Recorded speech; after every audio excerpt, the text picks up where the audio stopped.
I took a contract to bury the body of Blasphemous Bill Mackay. Whenever, wherever, and whatsoever the manner of death he died.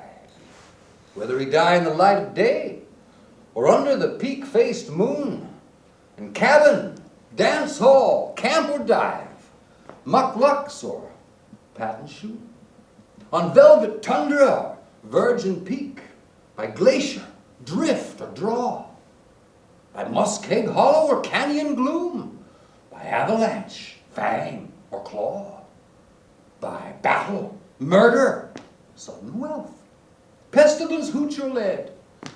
I swore by the book I'd follow and look till I found my tombless dead. For Bill was a dainty kind of cuss, and his mind was mighty sought on a dinky patch with flowers and grass in a civilized boneyard lot. And where he died and how he died didn't matter a damn, so long as he had a grave with thrills and a tombstone epigram. So I promised him, and he paid the price in good Chicago coin, the very same I blowed that night down in the Tenderloin. Then I painted a 3-foot slab of pine. Here lies poor Bill Mackay.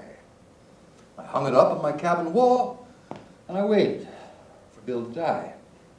Years passed away, and at last one day came a squaw with a story strange of a long deserted line of traps way back of the Bighorn Range, of a little hut by the Great Divide, and a white man, stiff and still, lying there by his lonesome self. And I figured, that must be Bill.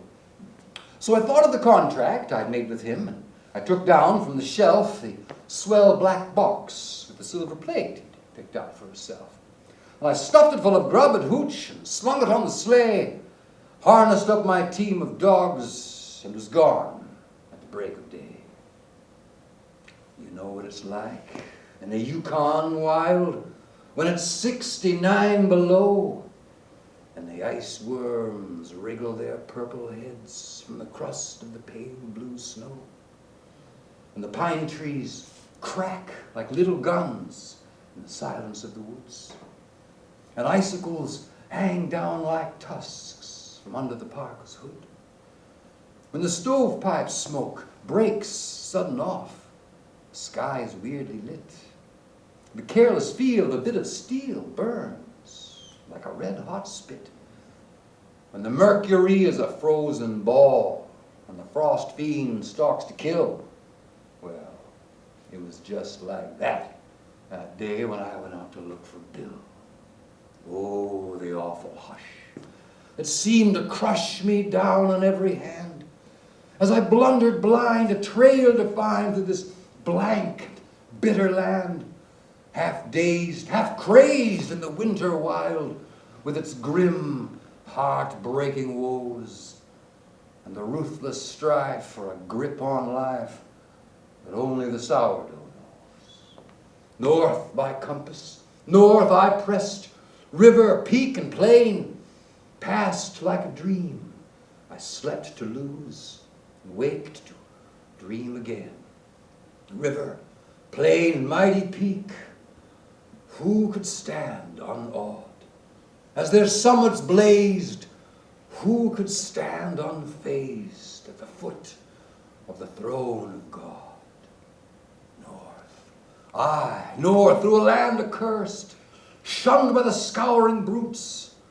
And all I heard was my own harsh word and the whine of the Malamutes.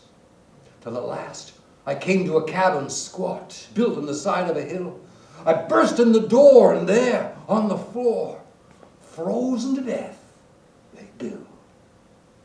Ice, white ice in a winding sheet, wreathing each smoke-grimed wall.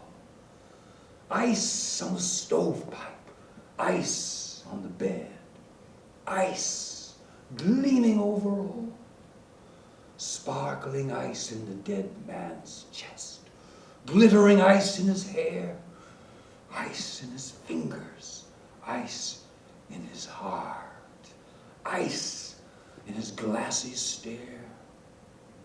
Hard as a log, and trussed like a frog, with his arms and legs outspread. I looked at the coffin I brought for him, and I looked at that gruesome dead. At last I spoke. Bill likes his joke, but still, God darn his eyes. A man had ought to consider his mates in the way he goes and dies.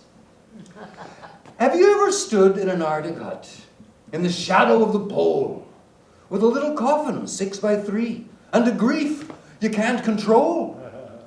Have you ever sat with a frozen corpse that looks at you with a grin that seems to say, you may try all day, you'll never jam me in? I'm not a man of the quitting kind, but I never felt so blue as I sat there, gazing at that stiff, wondering what I'd do. Then I rose, kicked off the husky dogs that were nosing around about, and I lit a roaring fire on the stove, and I started to thaw Bill out. Well, I thawed and thawed for 13 days, still didn't seem no good. His arms and legs stuck out like pegs. 'Twas as if he was made of wood. At last I said it ain't no use, he's froze too hard to thaw. He's obstinate, he won't lie straight, so I guess I have to saw. So I sawed off poor Bill's arms and legs. I laid them snug and straight in the swell black box he picked out for himself with the dinky silver plate. I came nigh near to shedding a tear as I nailed him safely down. I stowed him away in my Yukon sleigh, and I started back to town. So I buried him, as the contract was, in a narrow grave and deep.